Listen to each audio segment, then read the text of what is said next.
Dans une déclaration conjointe face aux irrégularités constatées dans l'opération du vote sur toute l'étendue du territoire national, Martin Fayulu, Floribert Anzoulouni, Théodore Ngoyi, Dr Denis Mukwege et Nkema Lilo exigent la réorganisation de ces élections par une CENI autrement composée à une date qui sera fixée dans les conditions d'égalité de toutes les parties prenantes. Selon ces candidats, une dérogation d'une heure et non de jour doit être motivée et ne peut être décidée que dans les conditions assurant l'égalité des citoyens devant les suffrages conformément aux dispositions de l'article 52 de la loi électorale. Tous les électeurs ne sauraient effectuer leur vote ce 20 décembre 2023. L'opération de vote n'aura été qu'un simulacre dont les résultats ne concerneront que des électeurs de quelques bureaux de vote.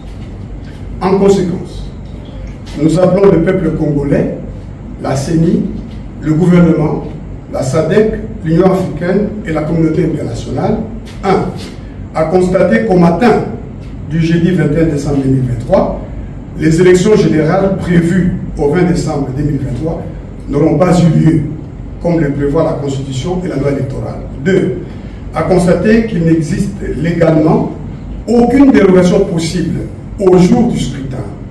La dérogation ne concernant que les heures d'ouverture et de fermeture.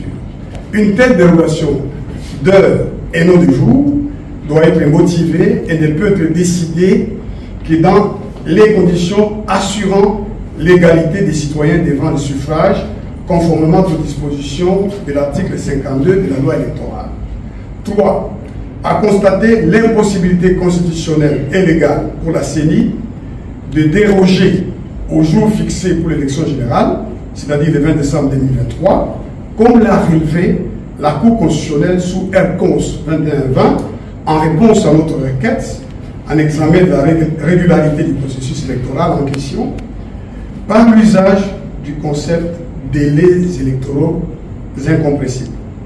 Agir autrement consisterait à consacrer une prise de pouvoir par la force et son exercice en violation de la Constitution, ce qui obligerait le peuple congolais à y faire échec conformément aux dispositions de l'article 64 de la Constitution. 4. à exiger la réorganisation de ces élections ratées par une CENI autrement composée à une date qui sera fixée dans les conditions d'égalité de toutes les parties prenantes.